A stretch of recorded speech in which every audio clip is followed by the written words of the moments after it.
Pensar que nos estamos subiendo a un avión rumbo a la negociación colectiva. No.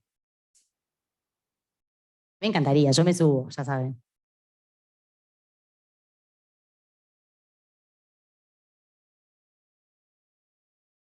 Bueno, buenísimo. Ahora sí, vamos dando comienzo a este ciclo de conversaciones en negociación colectiva que, como ustedes saben, todos los que están acá, creo que a través de los flyers, de las comunicaciones, y bueno, que hemos ido charlando en diversas oportunidades, este es un ciclo que comienza hoy y que pretende ir abordando distintos temas que nos parecen importantes, nos parecen relevantes, desde el Departamento de Estudios Organizacionales de la Universidad, y que creemos que está bueno poner sobre la mesa, regalarnos un rato para pensarlos, para intercambiar, para reflexionar.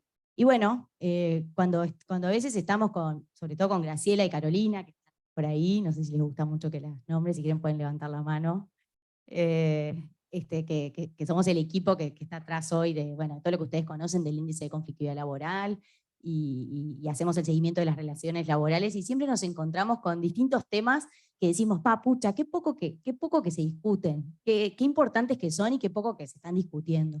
Y bueno, y eso fue una iniciativa en parte del equipo, de pensar, de escuchar, de leer, de decir, ¿por qué no ponemos esto nosotros sobre la mesa, acompañando la ronda de negociación que como ustedes saben, arranca ahora, la 10ª ronda? Pero sobre todo porque, como vamos a ver en este que es el primero, y en las siguientes conversaciones que vamos a tener a lo largo del segundo semestre, estos son temas que muchas veces se terminan abordando a nivel de empresa, ¿no? En un nivel más micro, y no en una ronda de negociación como la que va a empezar ahora. Sin embargo, es oportuno el momento, y es oportuno seguirnos preguntando, ¿no?, cómo incluir estos temas en la negociación. Y bueno, y por eso estamos acá. En realidad no quiero robarle más rato a estos brillantes expositores que hoy nos acompañan, y los voy a presentar. Bueno, a ver, creo que todos los conocen, pero yo en la clase ya les estuve hablando a todos los estudiantes sobre ustedes dos, en más de una oportunidad. Héctor, empezamos por acá, que es como que Juan es de la casa. Viene desde Venezuela, como ustedes saben, ha hecho una carrera académica en la Universidad de Carabobo, en la Escuela de Relaciones Industriales. Además, hizo su doctorado en la Universidad de Glasgow. En su universidad promovió la creación de la maestría en Administración del Trabajo y Relaciones Laborales, con apoyo de la Organización Internacional del Trabajo, y empiezan a convocar en 1976. Se hace, ¿no?, ya un tiempo considerable, con todo lo que esto implica el desarrollo de la disciplina en ese momento. Vamos a ver qué tanto ha avanzado hasta ahora, o si es más paso de los años sin tantos, con mismos desafíos. Años más tarde, además, él con otro equipo promovió el doctorado en Ciencias Sociales en Estudios del Trabajo, y fue decano, además, de los estudios de posgrado.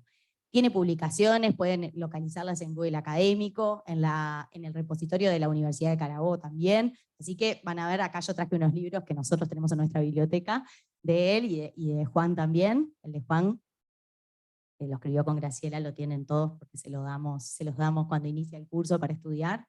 De Héctor no tenemos tantos, así que se los presto un ratito y los devuelvo. Esa es la consigna. Bueno, y Juan, economista, fue quien trajo a la universidad, bueno, lo que hoy ustedes conocen y siguen, que es el índice de conflictividad laboral, el que trajo esta idea, que lo instauró y desarrolló, y bueno, y dirigió el Instituto de Relaciones Laborales, ¿cuántos años? 20 algo de años. No lo tengo claro, pero yo lo que sí sé es que hace como 10 o 12, yo trabajé con él como 10 o 12 años, no seguimos contando porque si no nos vamos los dos, pero en definitiva trabajamos un montón de tiempo juntos, y bueno, y también me metió a mí muchos de los temas que hoy les meto a ustedes en la cabeza, así que hay que decirlo. Él generó muchas semillitas, siempre atento a los problemas del mundo, las relaciones laborales, buscando explicaciones a las cosas, eso es así. Así que bueno, también escribió un libro que habla sobre la revolución tecnológica. Así que bueno, hoy esperamos contar con esas ideas también, y aportes que surgen de ese libro y que surgen también de todo lo que has vivido en Uruguay. Acá vamos a tener como una experiencia más global y una experiencia también más a nivel local, que es la de Juan. Así que nada, doy inicio a esta conversación. Encantada de estar con ustedes, agradecida de que nos hayan regalado un rato. Y vamos a empezar con Héctor. A ver si, ahí va. Déjame buscar.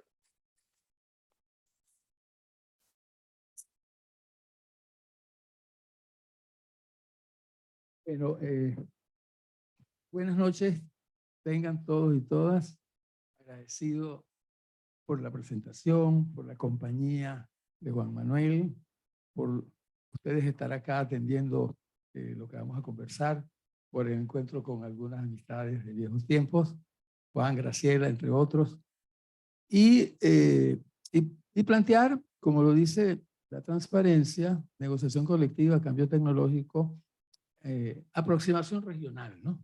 Y esto de aproximación regional se fundamenta en que en el último par de años he venido trabajando en una sección, la sección de relaciones laborales, negociación colectiva y temas, en la construcción de un nuevo tratado latinoamericano de sociología del trabajo.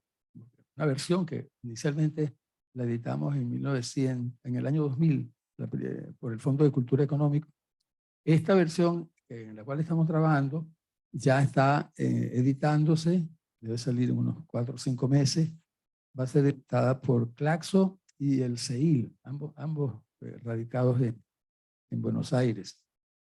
Y la sección de relaciones de trabajo comprende 6 capítulos. El trabajo en su conjunto tiene 33 capítulos. Entre esos hay unos cuantos autores uruguayos, ¿no? Obviamente de Argentina y de Brasil siempre la mayor cantidad por el peso, digamos, de su academia, ¿no? Y la densidad de sus institutos y todo lo que tiene que ver con el piso, pues, para la investigación. Así que viene justo el planteamiento del cual nos habló María Eloísa, de los conversatorios y el tema de negociación colectiva. Y viene justo porque era uno de los componentes de nuestra sección, ¿no? Nuestra sección era teoría y tendencias de las relaciones de trabajo, el impacto del neoliberalismo en las relaciones de trabajo, el movimiento sindical de la región, la negociación colectiva y la relación de los sindicatos con los movimientos sociales. Claro que el tema tecnológico es como transversal, siempre va a estar presente, ¿no? Incluso el tema tecnológico uno no deja de tenerlo en la mesa, no necesariamente por la revolución, la cuarta, sino que con la tercera hemos tenido que trabajar mucho a lo largo de varias décadas, ¿no? Y todavía hay muchas empresas que en la tercera están lidiando cómo optimizar o cómo dominarla. O sea, así como en cualquier actividad productiva uno se consigue varios estadios, uno muy tradicional, uno en el justo momento y otro de vanguardia. Eso es común a cualquier sector productivo. Y eso no deja de seguir existiendo, ¿no? Y lo otro que en esta aproximación regional, nuestra primera transparencia, tú mira, no pasa, yo tengo esto aquí a la mano. Fíjate, empieza por diálogo social, ¿no? Si vamos a hablar de negociaciones colectivas y vamos a hablar de convenios colectivos, yo creo que el marco, el punto de partida de esos elementos es diálogo social. O sea, una convivencia, una situación de estabilidad, de reconocerse mutuamente, una institucionalidad respetada, todo lo que incluso nosotros apreciamos en algunos países y no en todos. O sea, en la región no es universal que el diálogo social esté establecido, funcione. Apreciamos que Uruguay es el mejor ejemplo en cuanto a diálogo social, en cuanto a convivencia. Apreciamos que algunos países lo perdieron, lo tuvieron y lo perdieron. Caso Venezuela, ¿no? Otros países es muy epiléptico, da crisis, desaparece, vuelve. Colombia, ¿no? Total que tenemos un serio problema. Como punto de partida en la región, el diálogo social está en una situación deficitaria, ¿no? Eso como punto de partida. Y no me voy a meter con el tema económico, que seguro que Juan Manuel lo va a abordar con más propiedad. Que el tema de la desigualdad de la riqueza, el tema de la distribución de la riqueza, y todo aquello es un problema muy serio, un poco para que las negociaciones colectivas y los convenios colectivos tengan un buen contexto, un buen marco. Entonces, partimos de eso, ¿no? La situación del diálogo social. Hay mucha retórica con el diálogo social.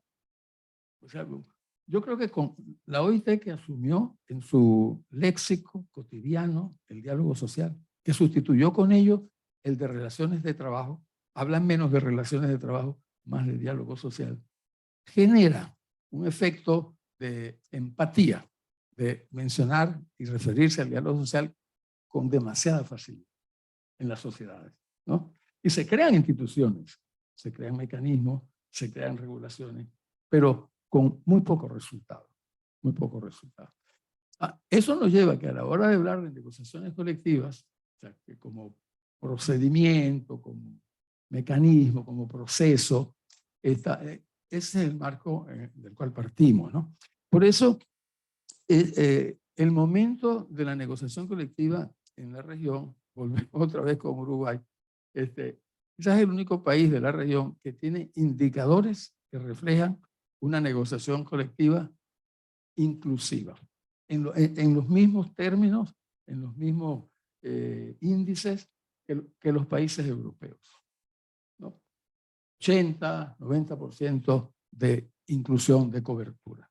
Eso es muy especial. Claro, sabemos que temas como el desarrollo sindical y la estructura económica son condicionantes, ¿no? Tener, por ejemplo, una informalidad alta, como en los países andinos, todos, plantea un serio problema para el desarrollo de la negociación colectiva. Claro, nuestro sujeto al final es negociación colectiva y cambio tecnológico, pero no va a aparecer la negociación colectiva de súbito a desarrollarse con los temas de la inteligencia artificial, de la plataformización, si ella no ha asistido en el ámbito de las actividades más tradicionales, ¿no? ¿Por qué? Bueno, porque todos sabemos que con la plataformización hay una ruptura notable de los intereses, de las características y la fuerza de trabajo que ahí se demanda, de los aspectos demográficos, de la organización del trabajo, del todo, en todos los aspectos, ¿no? Entonces, esta primera transparencia, sacaríamos esa conclusión. Diálogo social deficitario, negociaciones colectivas en dificultades, contratos colectivos inexistentes, ¿no? Vamos a la segunda, ¿no? En la segunda, nosotros nos planteamos qué aborda la negociación colectiva. ¿Qué aborda? Y lo dividimos de una manera muy abarcante, cuando decimos, aborda temas de producción, ciertamente, de distribución, de reproducción. Los temas de producción, en el conjunto, en la mayoría de los países, son los que menos se abordan. Más se aborda la distribución, o sea, más se aborda los salarios, es distribución, y todo lo que tiene que ver con pagos. El pago del feriado, el pago del descanso, el pago del trabajo extraordinario, del nocturno, de las vacaciones. Y el tema de la reproducción también se aborda notablemente, que refiere al descanso, que refiere a atención para la salud, que refiere incluso a beneficios a la familia, acceso a la salud, a beneficios para las becas escolares, todo un conjunto de elementos. Generalmente es muy frondoso en términos de cláusulas en la generalidad. Pero el tema de producción generalmente es el más débil. Obviamente tiene que ver porque es el tema duro desde el punto de vista de la gestión empresarial, desde el punto de vista de recursos humanos, desde el punto de vista de los principios, de la prerrogativa, que es lo que en un negocio, que es lo que es un costo, ¿no? Perfecto. Eso nos marca, quizás en algunos países un poco más, un poco menos, pero hay países que tocar temas de los productos, del ritmo, de la organización del trabajo, de cómo está distribuido el equipo, los grupos de trabajo, son temas que a lo sumo consiguieron cierta entrada con el impacto de la influencia del justo a tiempo, de la calidad total, ¿no? Pero fuera de las relaciones bilaterales, fuera de negociación colectiva, fuera del sindicato y todo aquello. Y más apuntando en un principio personal de confianza, ¿no? Pero luego sí, en el ámbito laboral, por la vía de las relaciones bilaterales, si esos temas se abordan y se pretende que formen parte de la plataforma reivindicativa, generalmente generan mucha tensión, más dificultades, ¿no? Que el tema de la distribución y la reproducción. Avanzamos. Entonces, nosotros tenemos en relaciones de trabajo y tendencias, diálogo social, sindicalización. Bueno, justo aparece la plataformización y la cuarta R en un momento que la sindicalización venía bajando, por razones que nada tienen que ver con estos elementos actuales. Tiene que ver más con enfoques neoliberales, ¿no? La misma globalización, correcto, y tiene que ver con que el modelo keynesiano, que le dio un gran impulso y un gran escenario, ¿no? Para el desarrollo sindical y para las grandes empresas, las corporaciones, la globalización incidió notablemente, ¿no? Entonces, vivimos una situación de sindicalización con dificultades. Aunque hay altas y bajas, ¿no? Hay países que tienen una declinación, llega un cambio político, mejora, pero es poco estable, ¿no? Estable, ese tipo de altas y bajas que hemos observado en algunos lugares. En el caso de Uruguay uno observa una estabilidad en el tema de la sindicalización. Ese es un factor que requiere pues, un tratamiento con más tiempo, ¿no? Y el tema de negociaciones, como les decía, las negociaciones, América Latina tiene una población cubierta por negociaciones colectivas que es más o menos igual a la de África, ¿no? Y es más baja que en Asia, ¿no? Obviamente que Europa, ¿no?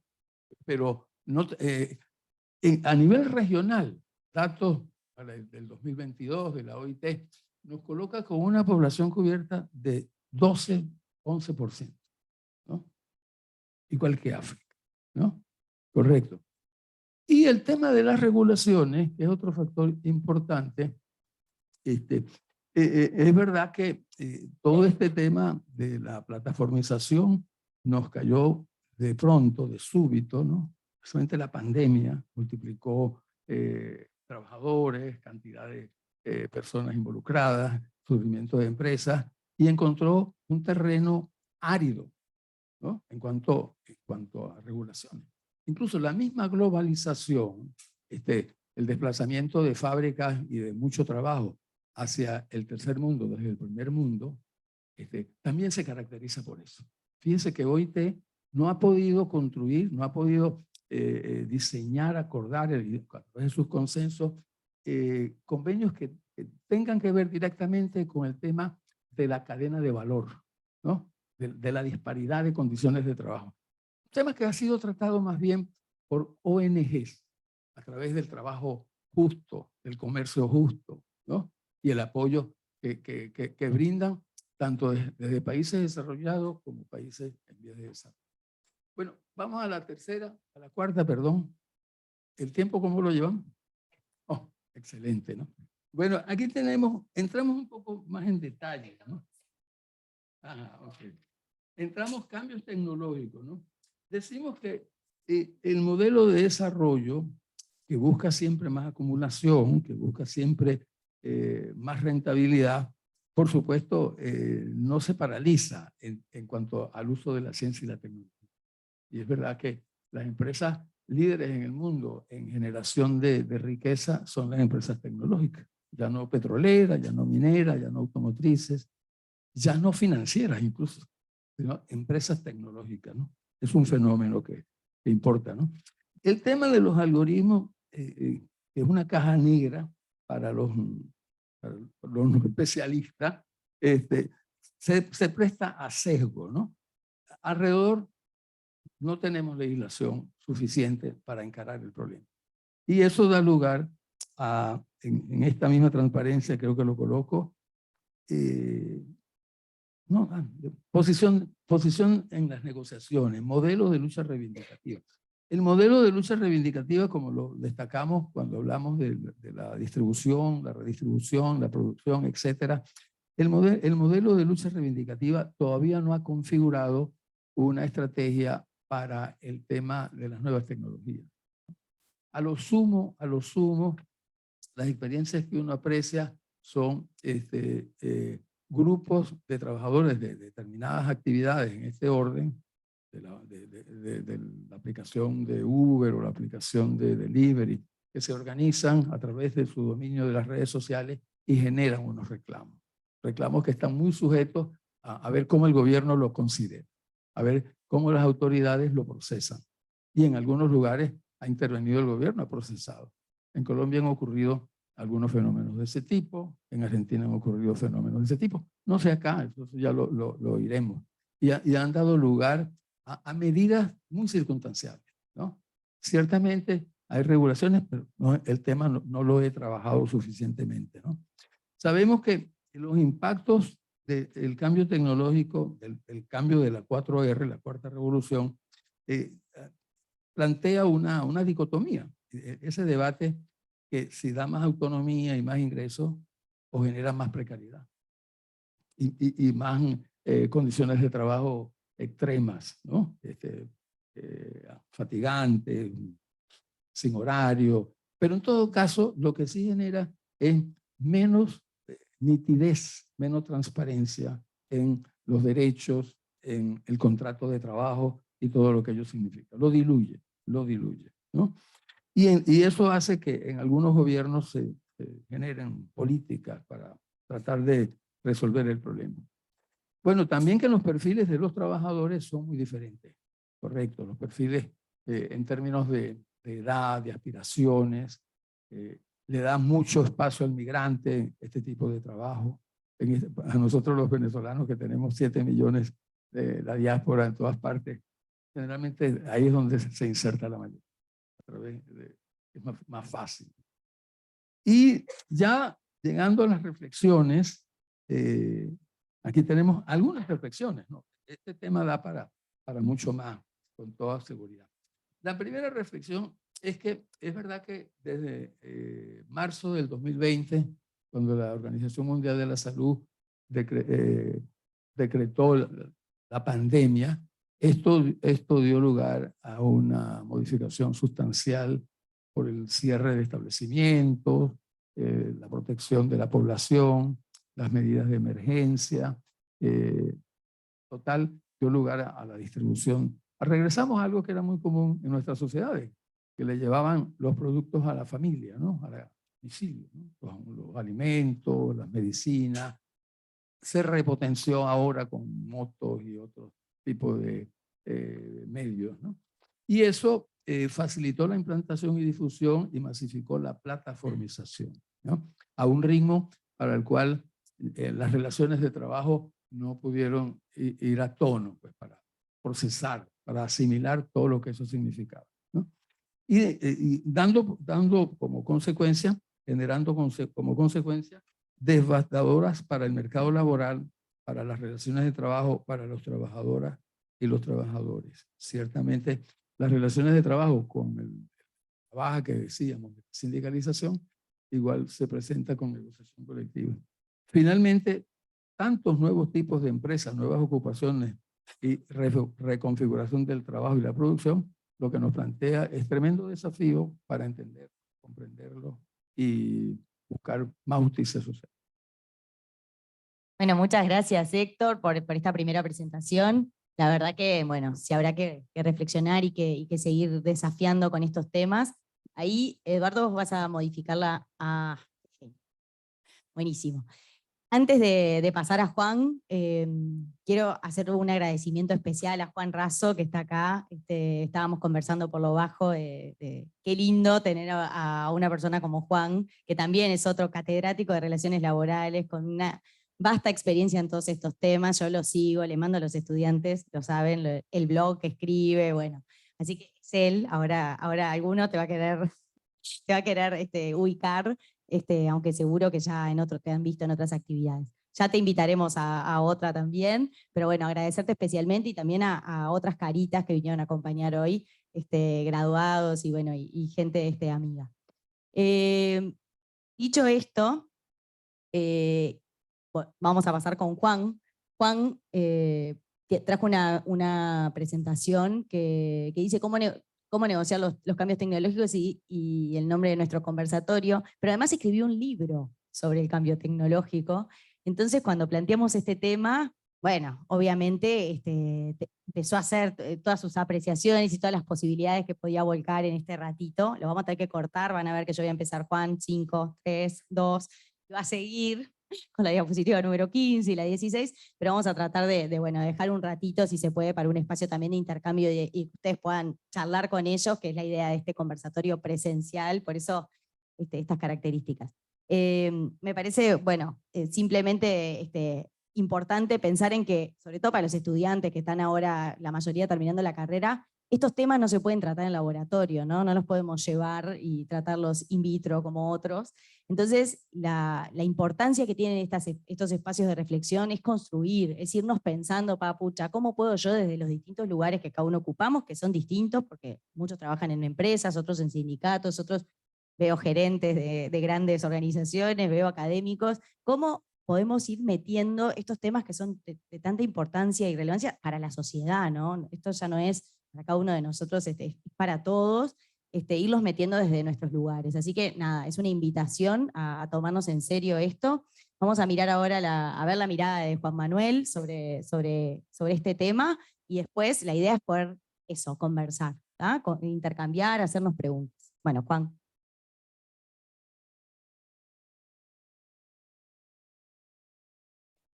Bueno, lo que dice Eloísa es mi dilema. Me gustaría hablar poco tiempo, pero el haber sido docente tantos años me obliga a que cada vez que digo algo tengo que explicarlo y fundamentarlo para que se entienda. Y eso lleva mucho tiempo. Y lamentablemente siempre termino hablando más de lo que quiero. De todas maneras, es la vida.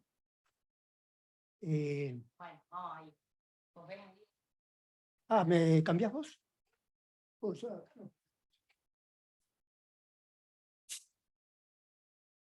Bueno. Lo primero, voy a hablar de temas laborales. Pero hablar de temas laborales en el marco de una revolución tecnológica implica necesariamente hablar de la tecnología. Porque que no es una tecnología, son el conjunto de tecnologías que conforman una revolución. Y que cada una tiene un impacto distinto. Por eso es que hay que tratar varias y lamentablemente para poder entender los temas laborales, que es el objetivo central que me propongo, voy a hablar de algo de las tecnologías. Para mí, el problema diría que en lo que se refiere a lo laboral empieza con esto, que son, bueno, no sé cómo es esto. Se supone que no debería saltar, pero salta. Lo que hay ahí es, digamos, esa. Eso debería ser una línea arriba y una línea abajo. Lo de arriba es lo que hacen las computadoras, lo de abajo es lo que hacen los humanos. ¿Qué hace una computadora? Usa datos, te ingresan de una forma digital, los procesa por algoritmo y el resultado, eso es lo que y da un resultado, o varios resultados con probabilidad de éxito. Humano. ¿Tiene experiencia? Qué difícil es esto, además te doy la espalda. No importa. Los humanos tenemos...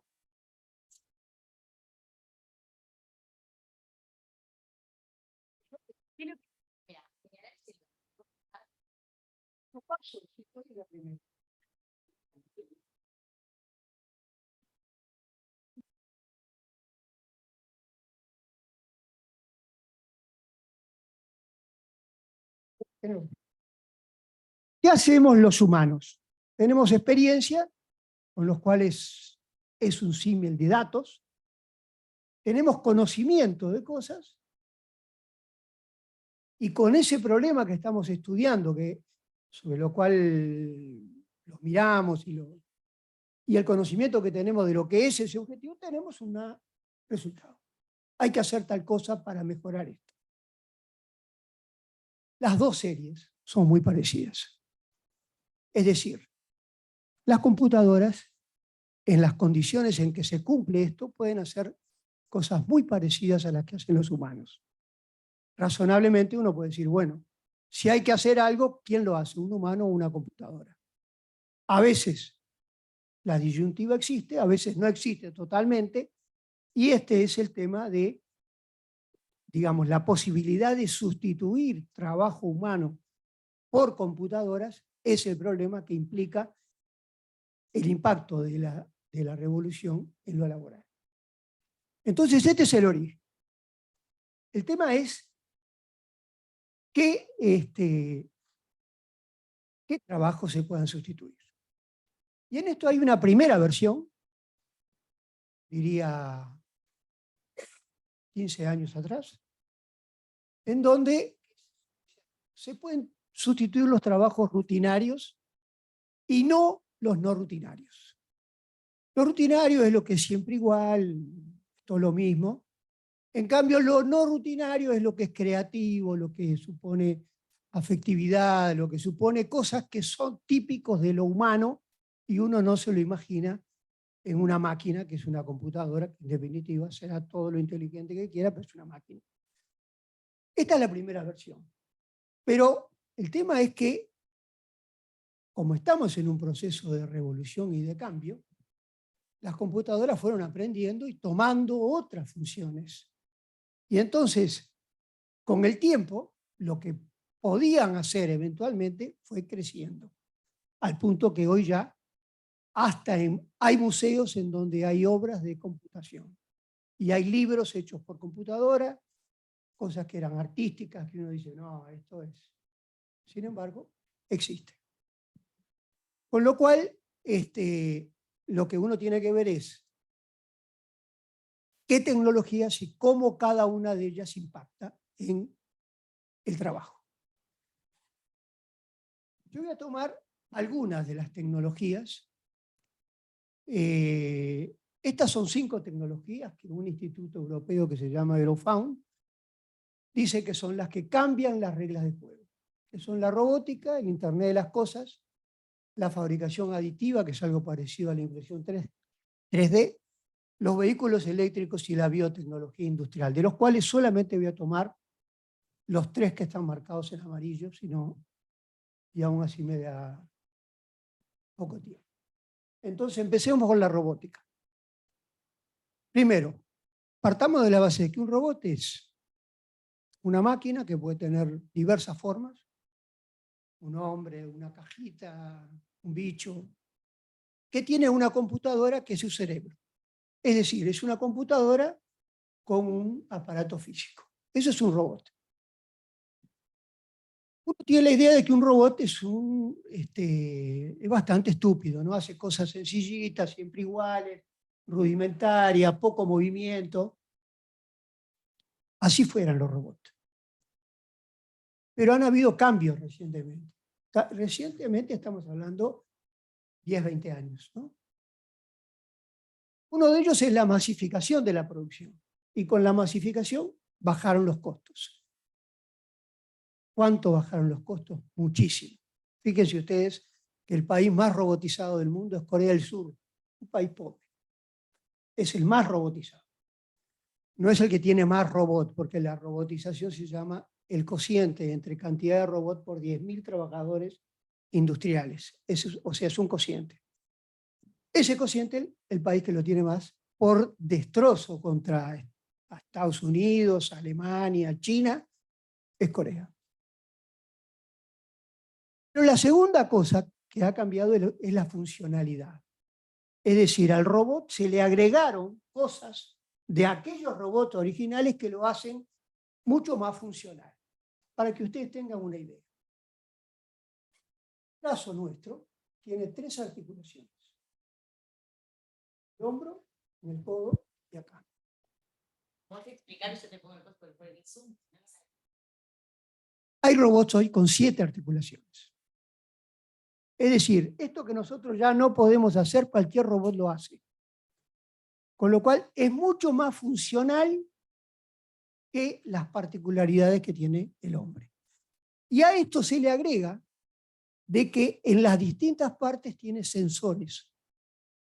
Sensores que es una especie de aplicación del Internet de las cosas, que le permiten medir distancias, medir movimientos, medir calor, con lo cual, así como antes el robot solamente agarraba, ahora algo que se desplaza lo puede agarrar perfectamente porque lo puede captar en el movimiento. Esto hace que el robot sea muchísimo más funcional que en el pasado, con lo cual puede hacer muchas más cosas que las que hacía antes, aparte de trabajar 24 horas sin descansar y todas otras virtudes. Esto lo que nos hace es plantear uno de los problemas que verdaderamente hoy tiene la industria, que es una distribución del trabajo entre humanos y robots, que obviamente implica cambios que vamos a ver en las relaciones laborales. Ahora sí. El segundo es Internet de las cosas. Ustedes saben que Internet nació como una necesidad de comunicación por razones militares. Después pasó a comunicaciones con personas y ahora se llama de Internet de las cosas. ¿Por qué? Porque se comunica una cosa con otra cosa. Ustedes dirán, ¿qué cosa? Cualquier cosa con cualquier otra cosa. Básicamente porque cada una de estas cosas es algo que es imprescindible en toda comunicación, que capta una variable y la transmite a otro sensor que toma esa variable y con esas dos cosas toma una decisión. Toma la decisión el sensor o el sensor se lo comunica a una computadora o a una persona y la computadora o la persona toma una decisión. ¿Esto qué permite? Permite hacer que uno pueda tomar una cadena de valor, que en definitiva toda empresa es una cadena de valor, también una universidad, cualquier actividad se puede llevar una cadena de valor, y tener un monitoreo de la totalidad del proceso sin necesaria intervención humana. Seguramente sí supervisión humana, pero todo lo que pasa puede ser captado por el Internet de las cosas. Esta es la función que tiene esta. Y obviamente esto es lo que lleva a hacer que, por ejemplo, las empresas ya hoy, en los países en donde están muy tecnificados, desde viene el comprador hasta que sale el producto final, es un proceso de valor monitoreado centralmente. Y esto permite romper lo que fue una especie de disyuntiva histórica entre una producción masificada y una producción específica. Uno dice, la producción masificada es hacer siempre lo mismo, siempre igual, y por la cantidad baja el costo. Pero no se adapta a necesidades específicas. Pero si uno monitorea todo y le puede introducir cambios sin grandes costos, la flexibilidad y la masificación se diluye en su diferencia. Y esto obviamente implica cambios en todas las tareas, en cualquier cadena de valor. Tema que vamos a retomar cuando veamos las relaciones laborales. Bueno, y esto es lo último. La tecnología y la salud tienen una historia ya bastante vieja. Quizá el primer gran cambio fue la creación por IBM de Watson, que es una computadora que se cargó con los datos de millones de historias clínicas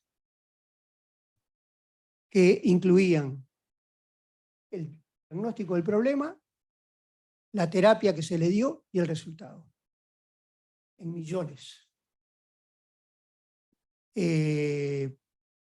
Bueno, si uno piensa, un doctor, ¿cuántas historias clínicas tiene en la cabeza cuando atiende a un paciente?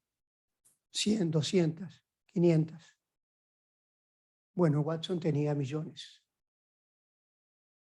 Da una probabilidad. ¿Sustituye al doctor? Seguramente no, porque no se presenta como sustitutiva, pero claramente colabora mucho. Y muchas tareas hoy ya en los hospitales los hacen computadoras. Por ejemplo, las radiaciones, en donde siempre tienen efectos negativos, más allá de los delantales de amianto y todo, ya en este momento se trata de que no participen humanos y que lo haga directamente una computadora. Pero quizá lo mayor son los otros aspectos. Y es que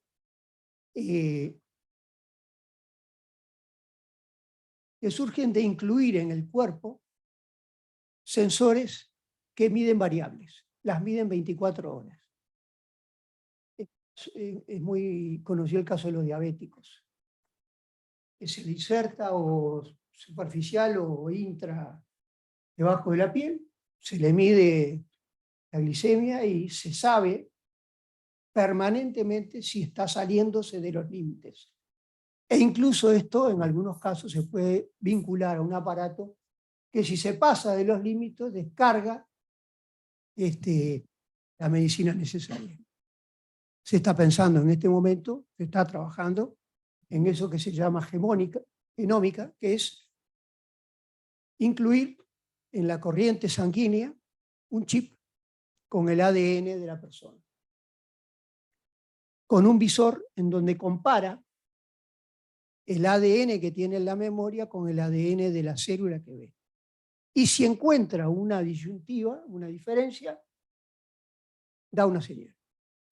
Esto permite una captación del cáncer prácticamente en forma inmediata, lo cual sería una enorme revolución. También tiene otras aplicaciones, pero estas son líneas que son recientes. Bueno, como ustedes pueden ver, todas estas cosas implican cambios en cómo se hacían antes las cosas y por lo tanto cambios en las relaciones laborales. Nosotros vamos a ver el cambio en la relación. ¿Cuánto tiempo?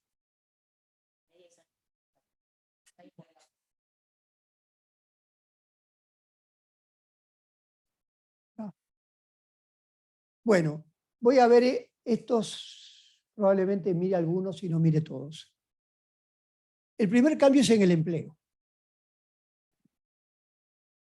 En la medida que resultó claro de que algunos empleos se podían sustituir, empezaron a haber estudios de cuántos se podrían sustituir. Y ahí puse algunos, digo que son los principales. El primero fue bastante dramático. Como ustedes ven, son de 2013, son dos profesores de Cambridge, que decían que se sustituiría el 47% de los empleos. Los estudios eran de Estados Unidos. ¿Imaginan ustedes 47% de los empleos en Estados Unidos? Bueno, esta metodología se aplicó en todos los países, incluido Uruguay, y en todos los países dio resultados bastante parecidos. Bueno, después se hicieron otros cuestionando esta metodología y dio resultados mucho más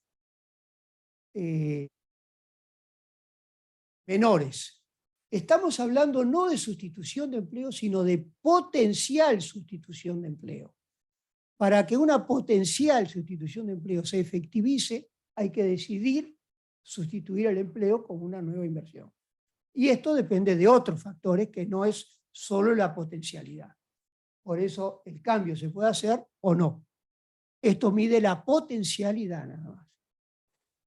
Bueno, y el último es Tintini, que ya anteriormente había hecho trabajo para la OCDE. Esto es una intervención que se hizo la semana pasada en un seminario de CEPAL, en donde para 4 países de América Latina le dio un potencial sustitutivo del 28%. Como ustedes ven, son cifras grandes, pero no tan elevadas como las primeras. Entonces,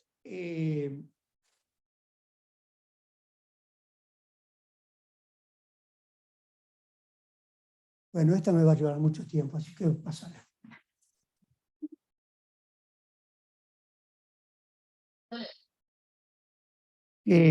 Bueno, sí, lo que pasa es que el tema es el siguiente. Atrás de todo esto, atrás del cambio técnico, hay un gran crecimiento en la productividad.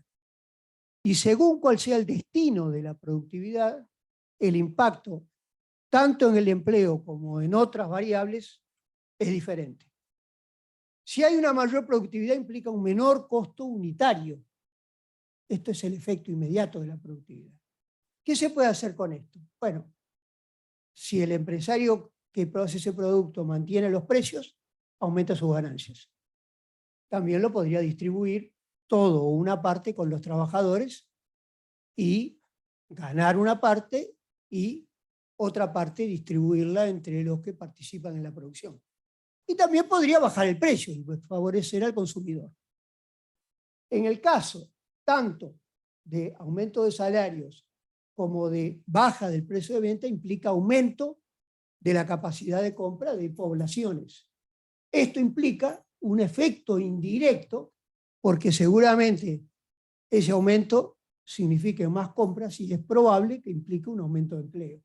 Razón por la cual no es fácil determinar cuál es el impacto seguro en el empleo, porque la productividad puede tener distintos destinos.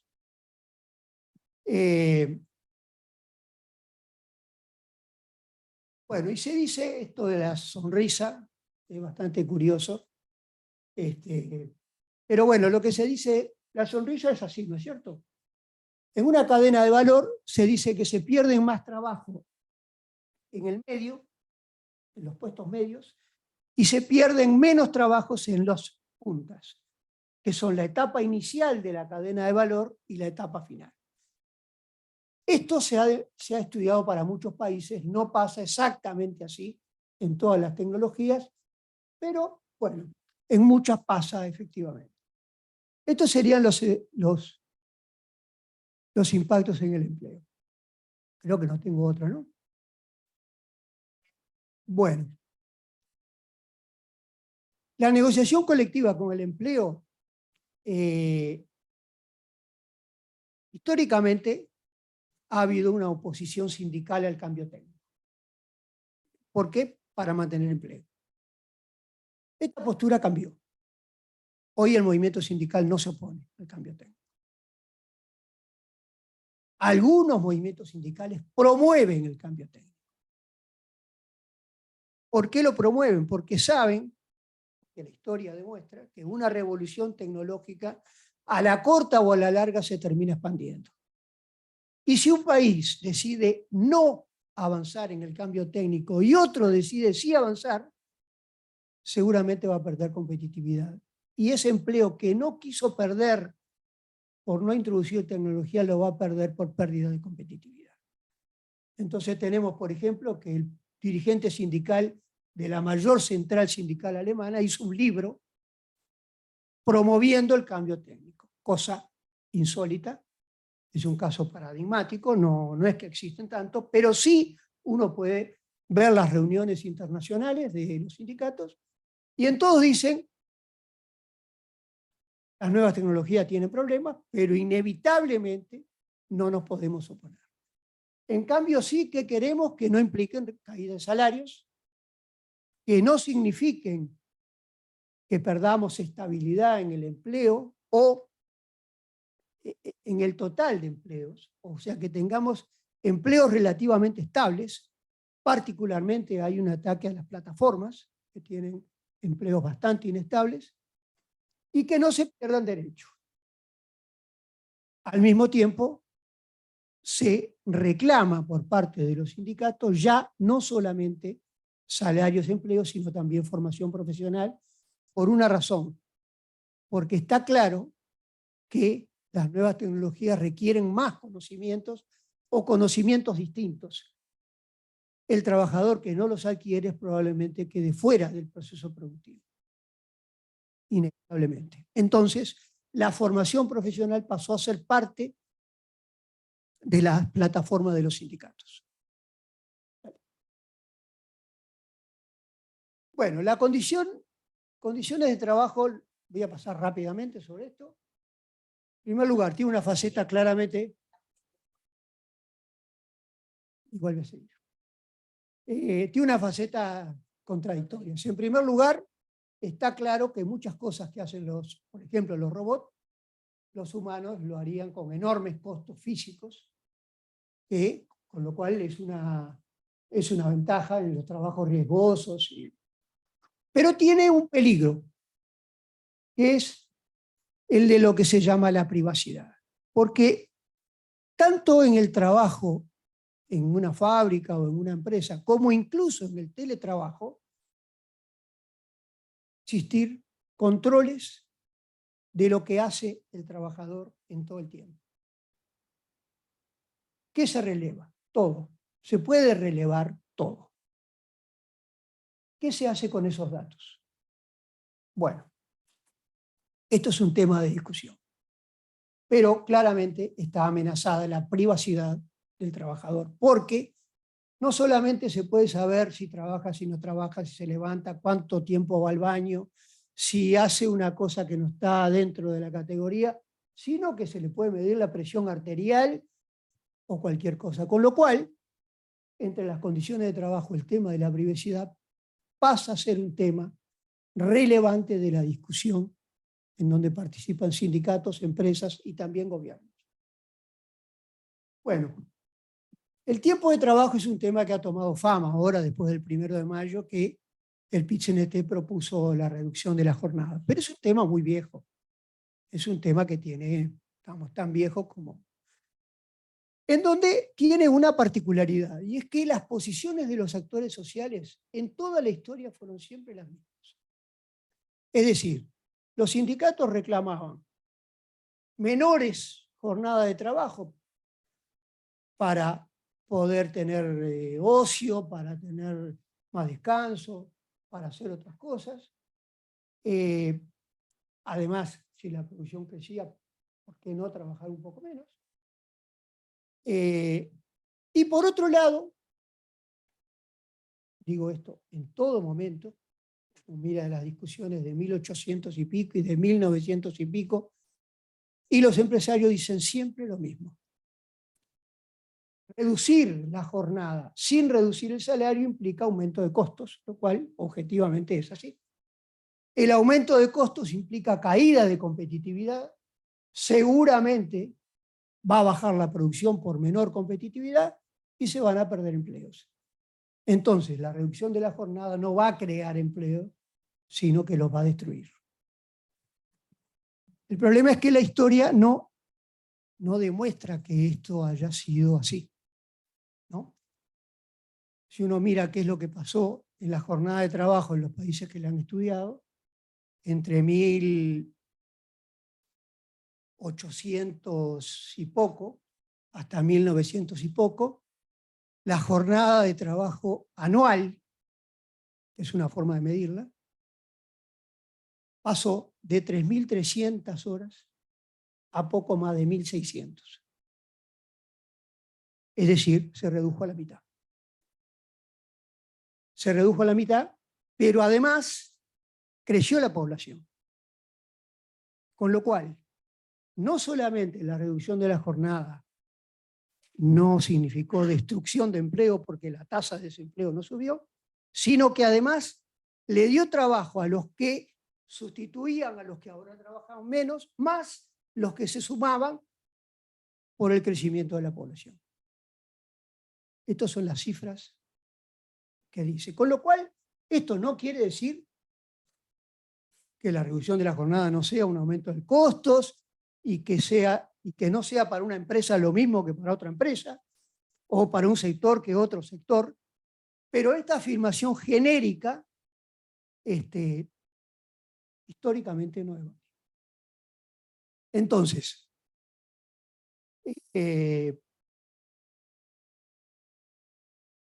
¿cómo se discute hoy?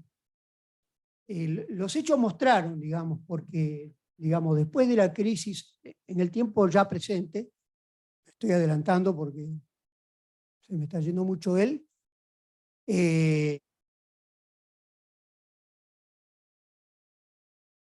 Tuvimos la crisis de 2008, que llevó muchos años para recuperarse. Eso significó fuerte desempleo. Y luego vino la pandemia, con lo cual más desempleo, más gente en la calle, y sustituto del trabajo empezó a ser el trabajo a distancia, el teletrabajo, que tampoco es un tema nuevo, pero sin ser un tema nuevo se profundizó.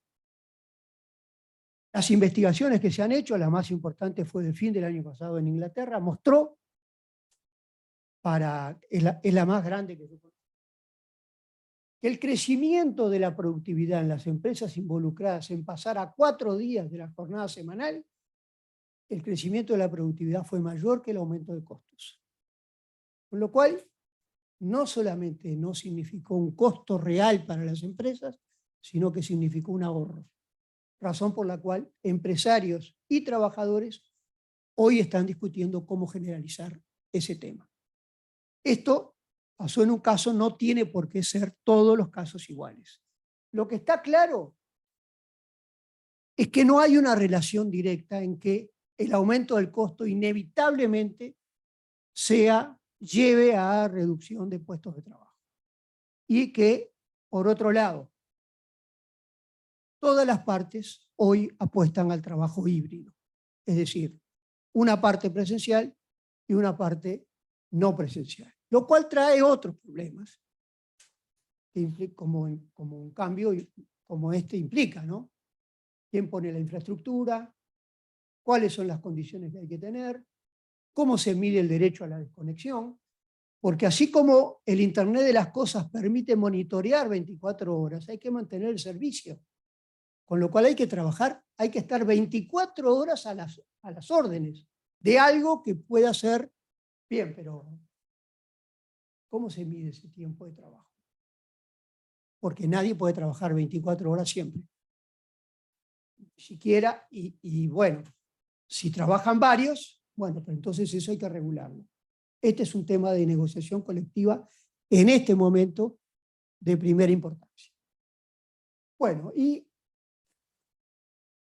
además hay algunos temas nuevos que los voy simplemente a leer porque, primero, el contenido de la formación. Los oficios ya no son lo relevante. Hay otras habilidades que se requiere el nuevo esquema de negocios actual. Se discute el tema, fíjense ustedes, después de todo lo potencial que se puede sustituir, hoy en Europa uno de los temas relevantes es la escasez de mano de obra. Y se está discutiendo cómo trabajar con los sindicatos para que trabajen más. Porque no hay, sobre todo cuando los países tienen políticas migratorias muy estrictas. Los migrantes pueden resolver parte de esto, pero si no se dejan integrar, no se dejan entrar los migrantes, ¿quién trabaja? Por otro lado está el envejecimiento poblacional, el tema de la economía verde. Se está gastando muchísimo dinero en la economía verde. Se piensa que va a crear una enorme cantidad de puestos de trabajo. Es un tema muy nuevo. Y bueno, y esto último simplemente lo voy a mencionar. Sale de un libro que publicó CEPAL, hecho por Salima Benamou, en donde estudió si la inteligencia artificial, con el estrés que implica, y con una modalidad de inteligencia artificial, que es la que implica, por ejemplo, la que tiene el Google Maps, en donde la inteligencia artificial lo que hace es indicar lo que tiene que hacer la persona sin utilizar ningún conocimiento. Es decir, lo que llega y dice a 2 cuadras doblar a la derecha, después doblar a la izquierda. Esto se aplica también en la industria y en los servicios. Hay otra modalidad, y es que la inteligencia artificial llega hasta un determinado nivel de conocimiento y le da la opción al trabajador de tomar una decisión. En este segundo caso, se utilizan conocimientos. Lo que se hizo fue comparar el cerebro con una modalidad de implementación y con otra modalidad de implementación. Y se llegó a la conclusión de que la primera afectaba áreas del cerebro como el hipocampo. Si ustedes miran el Google van a ver que el hipocampo regula muchas cosas importantes en nuestra vida. Son estudios nuevos, temas que no están hoy en la negociación colectiva, porque son investigaciones muy recientes, pero en todo caso se están haciendo. Y voy a terminar con algunas reflexiones muy rápidas. No veo nada. Bueno, estas cifras salen casi todas de estudios europeos, que son primero que son los países que hacen estudios y que tienen sistemas de relaciones laborales parecidos a nosotros, como recién decía Héctor. Desde el 2000 para acá, la cobertura por los convenios se redujo en toda Europa. En segundo lugar, las conclusiones que saca Eurofound, que es esta institución que tiene la virtud que hace estudios excelentes, son todos gratuitos y todos están en línea. La mayoría de los temas negociados no son totalmente nuevos, pero sí son adaptación a la realidad actual de temas viejos. Por eso son temas clásicos reactualizados con el cambio técnico, en la mayoría de los casos, aunque hay algunos temas nuevos como esos que mencioné antes.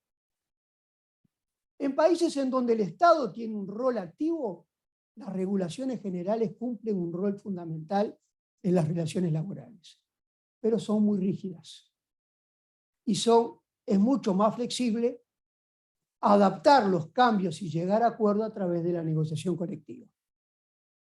En algunos países se da, en otros casos hay una combinación. Los mejores lugares se obtienen en los países en donde hay una historia de diálogo anterior, siendo el paradigma Alemania. Alemania es el primer país que decidió tener una política nacional de promoción de la tecnología de la cuarta revolución industrial en Hannover en el 2011. Inmediatamente que lo propuso, tuvo el acuerdo de empresarios y trabajadores que crearon comisiones tripartitas para implementar los cambios. Es el único país en donde esto pasó específicamente, aunque en varios se da niveles de participación, en ninguno como en Alemania. Hay un dilema sindical, y es que la afiliación se redujo en todos los países de la Unión Europea. Aunque no se destruyó la organización, pero sí la cantidad de afiliados. Es decir, la tasa de afiliación bajó. Y obviamente esto implica un cambio en los equilibrios de poder en las negociaciones colectivas. Y la pregunta que me hago, para terminar, es si el sindicalismo no tiene en estos momentos un problema estructural. Resultado de que la evolución del trabajo, tal como lo estamos viendo con las nuevas tecnologías, le da mucho énfasis a temas individuales, a habilidades específicas, y sustituye a trabajadores menos capacitados. En cierta medida, es invertir el cambio que se dio a inicio del siglo pasado, en donde del sindicalismo de oficio se pasó al sindicalismo de masa, después de la aplicación del Fordismo y del Taylorismo. Pero el movimiento sindical este cambio lo logró hacer en 50 años. Hoy el sindicalismo de masa es el potencialmente más sustituible, con lo cual es muy probable que el movimiento sindical tenga una debilidad estructural a partir de que sus afiliados probablemente tengan un rol menor y disminuyan. La pregunta es si no tiene que pensar cómo lograr nuevamente la afiliación con estos trabajadores que son distintos a los del esquema fordista. Muchas gracias. Bueno, buenísima la presentación. Obvio que nos fuimos ya ven cómo nos fuimos del tiempo. Mejor no aclarar. Pero buenísimo porque nos da muchos insumos, Juan Manuel, como para seguir pensando en tema y como para hacerle preguntas, miles. Yo tengo un montón de preguntas, ya me conocen, pero quiero dejar a ver si alguno de ustedes quiere hacerle aprovechar que los tenemos acá y hacerles alguna pregunta, algún comentario, alguna reflexión vinculada con lo que escucharon. Bueno, es el momento ahora, por supuesto.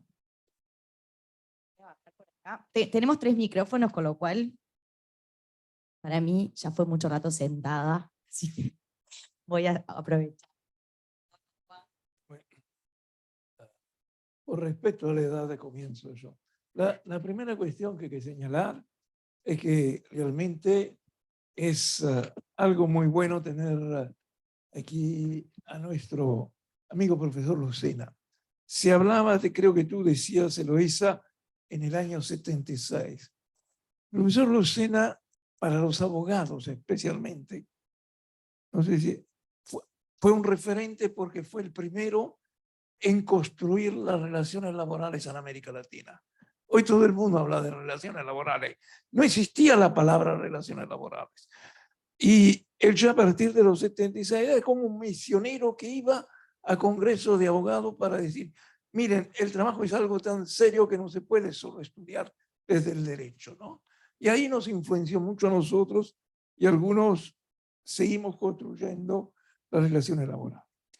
Con relación a Juan Manuel Rodríguez, es siempre un placer escucharlo porque es un disparador de ideas. Cuando uno ha leído este trabajo último suyo, hay esa frase que yo he citado, que no es de él, pero él la cita, la encontró, de Turing, ese economista que salvó la Europa de la guerra y que sin embargo después lo trataron mal por su condición de género. Y Turing cuenta antes de 2001, ¿cuándo el hombre se encontrará con una máquina y no sabrá reconocer si es una máquina? Juan Manuel, y también Lucena, una pregunta concreta sobre la cual yo he escrito, pero quizás más de forma intuitiva. Yo tengo una sensación, aparte en este tema de estructura, que yo creo que ha caído la clase trabajadora, que era el soporte, el mimí metalúrgico está desapareciendo. La pregunta es esta. Yo tengo la sensación que los sindicatos en Uruguay, que es lo que más conozco, pero también en el mundo, no enfrentan las nuevas tecnologías porque tienen miedo de salir de su concepción clásica sobre el tiempo, el lugar, el salario. Porque cuando se habla, para hacer un ejemplo, como decía Juan Manuel Rodríguez, que el PIT-CNT pide 40 horas con el mismo salario, yo creo que hay una vía de negociación fácil. Ya es 40 horas flexibles con el mismo salario. Pero no dice 40, porque hoy en día es un derecho del trabajador trabajar menos, pero también no es admisible con las nuevas tecnologías trabajar con los tiempos fijos del sistema taylorista, ¿no? Y quiero saber tu opinión a nivel global. Y a Juan Manuel, que es un hombre muy atento a la realidad y es un interlocutor muy valorado por la organización sindical. Una pregunta casi íntima. Cuando tú haces este discurso en el PIT-CNT, ¿te escuchan o sos uno más de los futurólogos fantasiosos? Qué malo que es.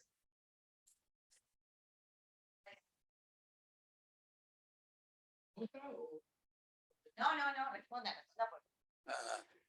Bueno, Juan, esa memoria de llevarnos tan atrás, acompañar a los abogados en muchas de sus reuniones, ciertamente, ¿no? Porque la Escuela de Relaciones de Trabajo uno la concibe como, no como un campo autónomo, sino un campo que se nutre y se relaciona de manera mutua. Otras ciencias, ¿no? Sociología, derecho, política, economía, ¿no? Y así lo entendí. Y de esa manera hemos acompañado a otros profesionales y ellos nos han acompañado a nosotros, ¿no? Ahora, con respecto al tema sustantivo de la incursión sindical en estos temas. Bueno, yo remarco que el tema productivo,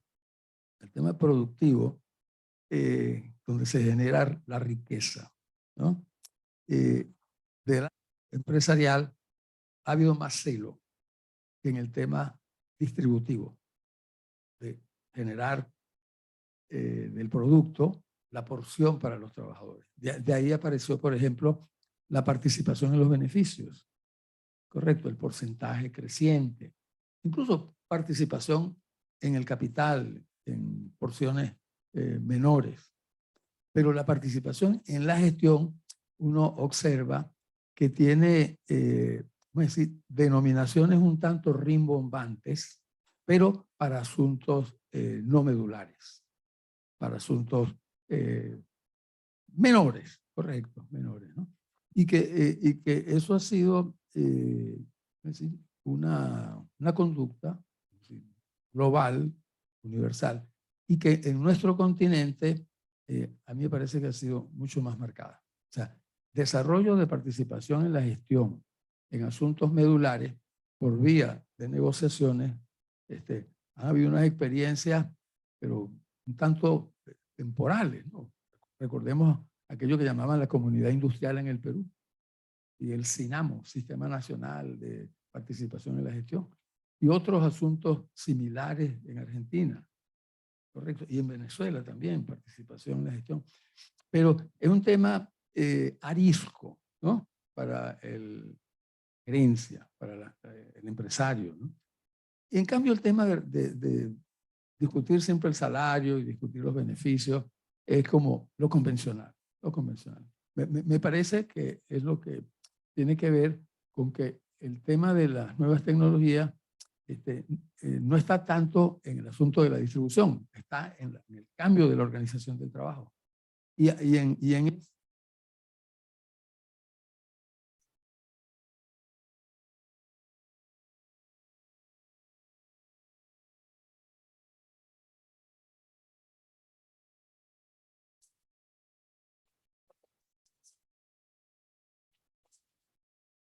perdón.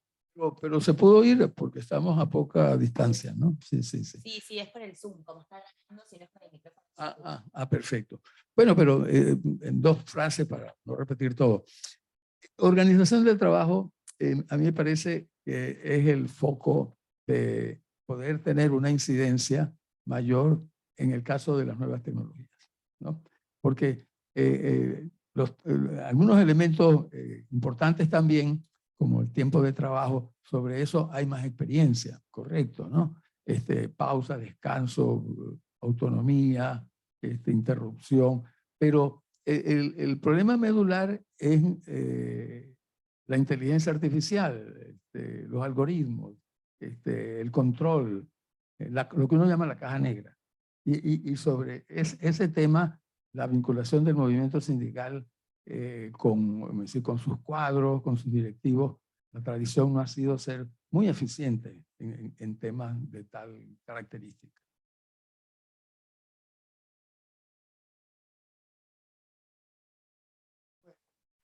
Primero,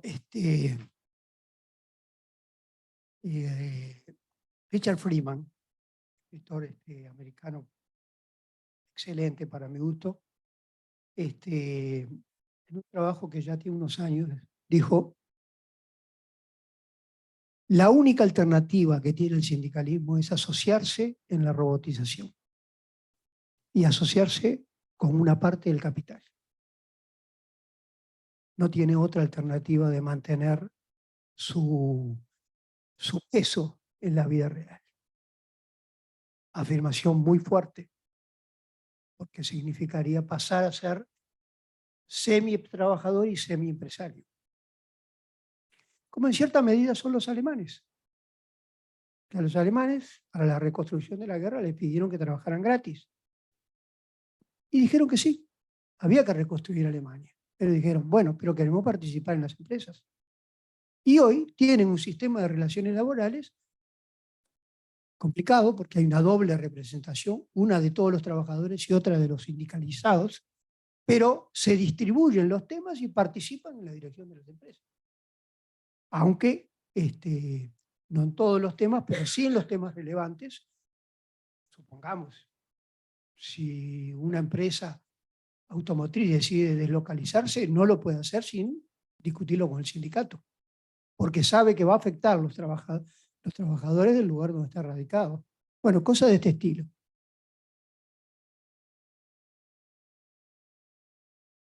Yo he seguido realmente las discusiones, sobre todo, que hay en los congresos. No tanto las resoluciones, porque uno cuando pone una resolución ya queda por escrito y es una rigidez complicada. Lo que está claro es que los sindicatos son conscientes que tienen un problema. De eso son conscientes. De que no son capaces de ser representativos de los trabajadores reales. Porque los trabajadores cambiaron y para acercarse a ello, para que se sumen al sindicato, no encuentran una plataforma compatibilizable con la plataforma que quieren otros trabajadores, incluidos los fordistas históricos. Y se han dado alternativas, todas complicadas. Todas complicadas. Por eso, razonablemente, lo que hace el sindicalismo es discutir los temas en los que se siente seguro. Por eso es que la negociación colectiva, básicamente, sigue tomando los temas viejos actualizados, porque los temas nuevos es muy difícil tomarlos. Y el sindicalismo claramente tiene dificultades. Ahora, primera cosa, esto que yo digo acá, lo digo en las reuniones de los sindicatos. Todavía estoy entero, ¿no? No oculto que este es un problema que hay que asumir. Según el dirigente sindical, todos escuchan, ¿no? Realmente escuchan. Creo que la solución es difícil. Si costó 50 años para algo que rompía los ojos, como que el hecho de que los migrantes empezaran a trabajar, por ejemplo, en la Ford sin saber nada, a diferencia, y cuando todo el poder estaba en el conocimiento que tenían los oficiales que venían de los gremios de la Edad Media. Es ahí donde estaba el poder. Por eso los sindicatos no eran democráticos.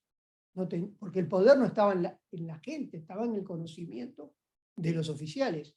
Y ahora estaban trabajando por un sueldo excelente gente que no sabía ni hablar el idioma. Eso, dice, bueno, pero esto es una nueva realidad, en donde se puede trabajar sin saber nada.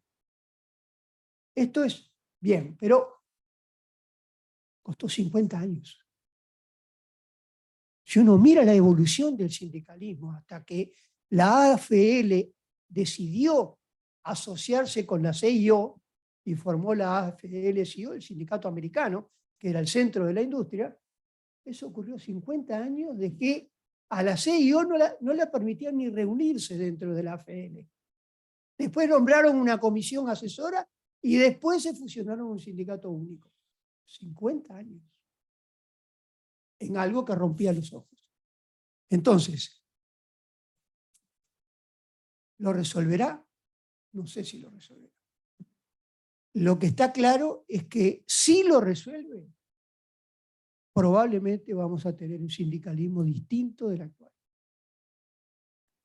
Seguramente, como el sindicalismo de masas es distinto del sindicalismo de oficios. Pero ¿cuánto va a llevar esto? No lo sabemos.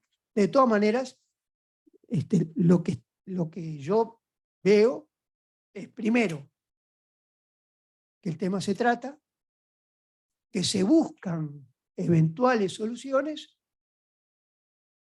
encontrar una salida razonable para el sindicalismo actual es muy difícil.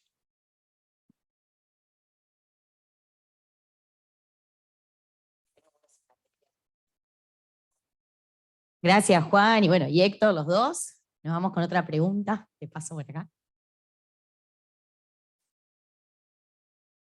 Gracias. Buenas noches. Yo tengo una pregunta que creo que es bastante concreta para su respuesta. Recién Héctor exponía o en algún momento manifestó, informó que en América Latina aproximadamente es el 11% o el 12% de representación de negociación colectiva o de consejos de salarios, lo que se acuerda, o sea, la representación es un 11%. En lo personal creo que los números de Uruguay son muy distintos, muy distintos. Por otro lado, también ahí dice que en el 2000 la cobertura de trabajadores por convenio se redujo. Creo que en Uruguay, según las últimas cifras, también eso va en contra de esa información a nivel global. Yo creo que han presentado un montón de información de los estudios de negociaciones colectivas en Europa y información que a veces es a la cual recurrimos, pero a mí en lo personal se me hace muy difícil y la pregunta es, ¿qué lugar o qué país o qué estructura tratar de analizar que se asemeje a la nuestra? Porque si es por idiosincrasia, obviamente que recurrimos a ver lo que pasa en Argentina, por la idiosincrasia de los trabajadores y de los empresarios, que es muy similar a la nuestra, pero si es por datos de representación, no aplica. Si es por datos de representación en Europa, van con otra tendencia. En Europa hay otra industrialización, acá no, es mucho más servicio. Entonces, si me pueden ayudar un poco a ver qué puzzles de economías o de acuerdos en otros lados podemos mirar como para un poco entender y tratar de adelantarnos a los planteos o algunas, o tener mejores herramientas para las negociaciones colectivas que vienen.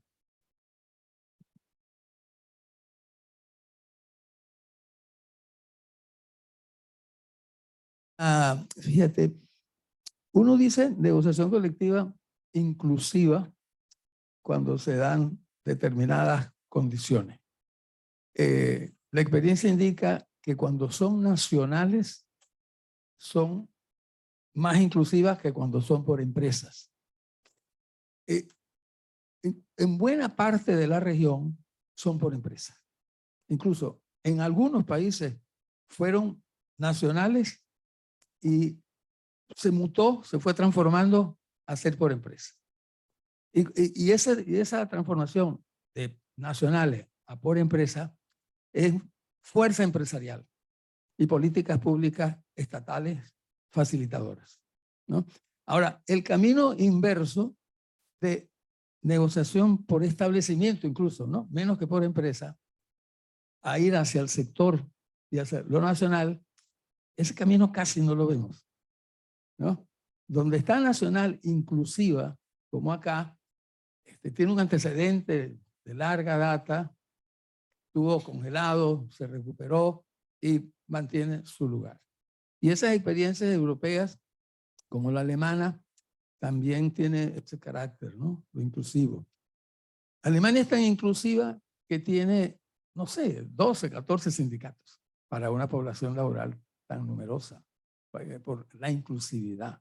Es fundamental, es un factor.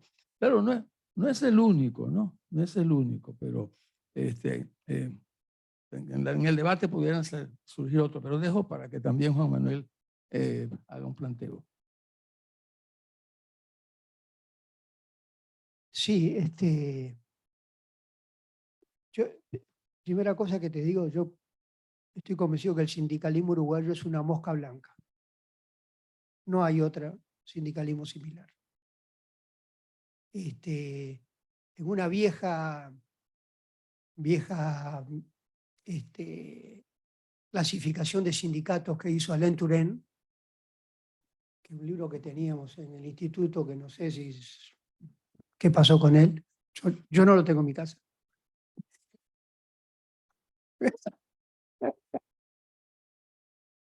Tenía 4 categorías de sindicatos. En una está Uruguay, solo. Alain Touraine, un tipo espectacular. Y creo que sigue siendo. No hay en América Latina hay otros sindicatos que pueden tener tasa de afiliación similar, que pueden tener dirigentes más democráticos, otros menos, no sé, características que también hay en Uruguay, pero como la uruguaya creo que no hay, a lo que yo conozco. En cambio, sí me parece que el sindicalismo europeo tiene más similitudes con el sindicalismo uruguayo que con el resto de Latinoamérica. Hay países que tienen negociación centralizada a nivel nacional, como tenemos nosotros. O sea, nosotros tenemos una combinación de nacional, sectorial y de empresa. Hay países europeos que tienen esto. Uno le dan más importancia a lo nacional, otro a lo sectorial, otro a la empresa, en un puzzle que quizá tenga diferencias con Uruguay.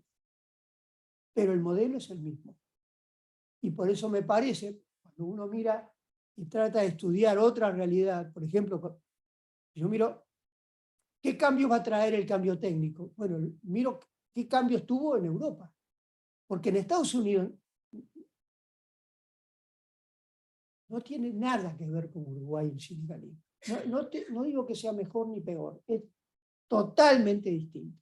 Igual que en Gran Bretaña, en todos los países anglosajones son diferentes. En cambio, uno va a Europa y ve cosas muy similares a las que hay en Uruguay, más o menos. Para estudiar esto particularmente, que fue tu pregunta concreta, no veo otra referencia que algunas regiones europeas. Un comentario que quería agregar, la libertad sindical, ¿cómo se entiende? ¿Cómo se entiende la libertad sindical? América Latina es la región que tiene el mayor número de ratificadores, países ratificadores del Convenio de Libertad Sindical. Pero también tiene violaciones en proporción importante, ¿no? Entonces se dan casos como el siguiente. Un país como Chile, Costa Rica, los trabajadores no sindicalizados tienen la misma capacidad para que el patrono se sienta obligado a negociar convenios colectivos. Obviamente, no es una institución permanente, estable, histórica, con raíces, clasista, etcétera, sino algo circunstancial, constituido para un momento dado. Se prefiere. Incluso se dan casos extremos, este caso es costarricense, de que se negocia de las dos maneras, con el sindicato y con los no sindicalizados. Y con los no sindicalizados los aumentos son mayores. Es brutal desde el punto de vista de la concepción y de la interpretación del convenio 87 de libertad sindical y todos esos principios, ¿no? Y el caso de Chile también está en esa misma onda, ¿no? Pueden convenir los no sindicalizados y le ofrece al empleador unas mayores comodidades, correcto, ¿no? Hay casos como el venezolano, el colombiano, que también existe, claro, está más condicionado, ¿no? O sea, siempre que no haya un sindicato, negocia, lo llaman la coalición, ¿no? Y la coalición nace el día que aparece el petitorio y durante el mismo desarrollo del convenio ya se diluye. O sea, no tiene estructura, no tiene un aparato logístico, ¿no? Es muy circunstancial. Entonces, claro, eso tiene que ver entonces con cómo se concibe la libertad sindical, cómo se entiende, cómo se está enraizada en la sociedad, en las instituciones, en la consistencia de la misma. De no existir esa consistencia, obviamente la negociación colectiva está al vaivén, ¿no? De circunstancias, concepciones, partidismo, política, y no tiene la permanencia, la estabilidad. Y lo otro que también es importante, hay un concepto erga omnes, que lo que se negocia con el sindicato es extensivo a todo. Hay países donde eso no es así, donde ese concepto no existe, ¿no? Lo que se negocia con el sindicato es para los afiliados al sindicato, no se extiende. Incluso hay países en este momento que la negociación es solamente para el régimen privado, no para los trabajadores al servicio del Estado, que generalmente es mucha gente, ¿cierto? ¿No? Entonces, claro, eso genera tasas muy bajas. O sea, dejar de lado a los trabajadores de la administración pública para la contractualización, ¿no? El efecto erga omnes. Y el otro problema es el peso, el volumen de la informalidad y de todo aquello parecido, ¿no? Que en algunos países es 40, 50, 60%. Entonces ya ahí de plano tienes fuera de posibilidad de contractualización a la mayoría o a un amplio porcentaje. Entiendo que aquí la informalidad está muy moderada, comparado, 9, 10, 11%. Entonces, eso abre una potencialidad para que tenga una cobertura similar a la de los mejores países europeos. Muchas gracias. Bueno, estamos, le estaba comentando a Juan que estamos cerca, digamos, ya pasaditos de la hora que nos habíamos propuesto, pero bueno, súper interesante las preguntas que van surgiendo. Tengo una última, doy para una última pregunta y cerramos. No sé si alguien quiere, por supuesto. Yo tengo un montón, pero digamos, soy de la escuela de ellos dos, entonces si nos ponemos a conversar ahora de todo lo que se ha dicho, creo que nos vamos mañana a la mañana. Pero nada, no sé si alguno de los estudiantes o, bueno, si alguien más. ¿Eso es un no? Bueno, buenísimo. A ver, último y cerramos. Por favor. Pongan esa cara como diciendo, no, ya está, se cerró el boliche. Yo voy en la línea de un poco de lo que pasa cuando un martes cualquiera me levanto, abro el diario, conversamos con las chiquilinas cuando llegamos y vemos conflicto, qué sé yo, industria láctea, ¿no? No se puede avanzar, se quiere introducir un cambio X tecnológico, hay paro, ¿no? ¿Y qué es lo que pasa, digamos, alrededor de eso? ¿Cómo? Y un poco ahí, acercándome a lo que nos pasa en nuestros trabajos o en la vida cotidiana de las organizaciones, cuando suceden estas cosas, queremos proponer un cambio que implica, ¿no? Que implica, en definitiva, bueno, mencioné una industria uruguaya, pero en definitiva, ¿qué pasa cuando que lo vemos habitualmente? Es un tema recurrente, digamos, en algunos sectores, por supuesto que más que en otro, y por algunas complejidades que habría que mirar cada uno por qué se da, porque no siempre es así como vos dijiste hoy. Sin embargo, lo sentimos, muchas veces lo vemos, y bueno, y por eso también a propósito de por qué traemos estos temas, ¿no? Por eso los ponemos sobre la mesa.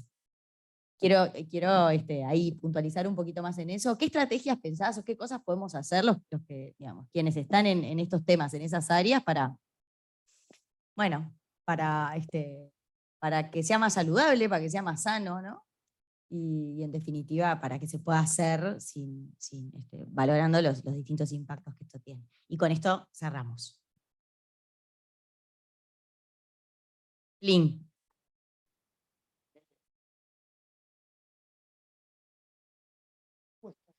Ajá, ¿vieron, no? Mira, hay una cosa que aparece en todas las... La acción de los actores para la nueva realidad es un componente de la salida. Y la preparación hay que construirla, no tiene por qué existir.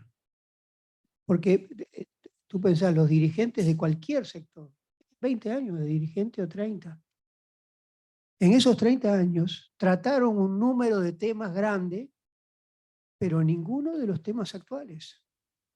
Entonces es muy probable que se sientan desbordados por esa realidad. Ahora, hay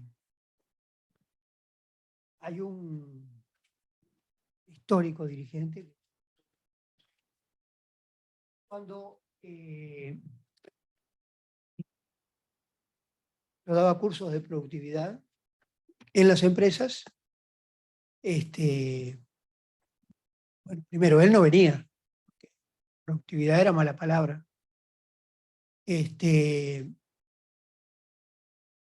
llegó a denunciar hasta en la prensa.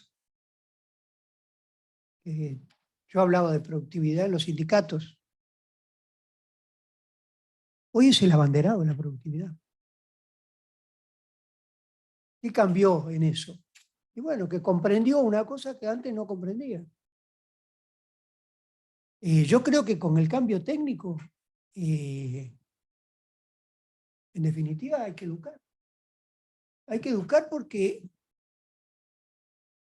digamos, siempre que introduzcas algo que tiene, aunque sea parcialmente, un efecto negativo, va a haber alguien que se va a perjudicar. Esto pasa en la historia, siempre va a pasar. Con lo cual, que todo cambio traiga oposición es totalmente razonable y comprensible. Lo cual no quiere decir que sea inteligente, quiere decir que es comprensible.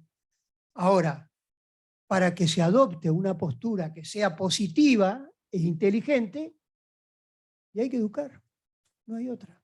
Y mientras no se llegue a eso, es probable que haya muchas respuestas equivocadas hasta para ellos mismos.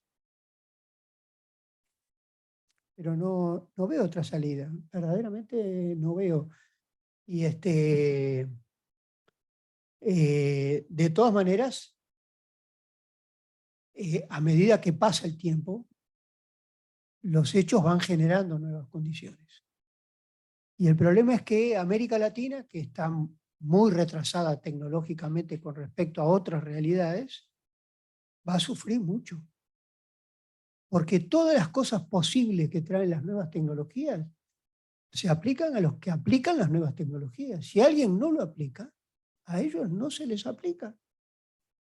Y si tienen una desigualdad, esa desigualdad va a aumentar. Y va a tener que hacer el proceso de adaptación con muchos mayores costos y más sacrificios. Por eso, en realidad, no hay política más inteligente que implementar una política nacional de promoción de las nuevas tecnologías. Pero por eso todos los países europeos tienen políticas nacionales. Por eso China tiene Made in China 2025. Mira, la última resolución del Congreso del Partido Comunista Chino está lleno de ciencia y tecnología. ¿Por qué? Porque básicamente ha comprendido que primero, aunque en ciertas áreas de la tecnología ya está por encima de Estados Unidos, en muchas otras tiene que seguir invirtiendo para no caer, porque Estados Unidos también invierte mucho en tecnología. Con lo cual, si los países desarrollados invierten con políticas nacionales, poniendo dinero, porque, a ver, entendamos, ¿no? Las políticas, para aplicarlas hay que ponerles dinero, hay que contratar doctores, hay que capacitar a la gente, todo eso lleva plata, inevitablemente. Ahora, si todos lo hacen, y una región no lo hace, como no lo hace África, sí lo hace el sudeste asiático, no lo hace América Latina, lo va a tener que hacer a un costo muy superior. Ahora, los dirigentes sindicales a la larga van a comprender esto. Algunos ya lo comprenden, no sabe qué hacer, pero sí lo comprenden. Ahora, no existe otra forma que, bueno, yo creo que la academia puede cumplir un rol importante. La academia y los académicos son escuchados en el movimiento sindical. Y bueno, yo creo que... Nos pasó la pelota, ¿viste, Juan? ¿No es así? Yo creo que es así. Entonces, me parece, no es la responsabilidad de uno, yo creo que es responsabilidad de todos. Pero si uno tiene una capacidad de influir, creo que corresponde es que influya. Buenísimo, con esa frase célebre culminamos el encuentro. Muchas gracias a todos por venir, por estar, por quedarse, que estamos recontrapasados. Fue un placer escucharlos. Muchas gracias.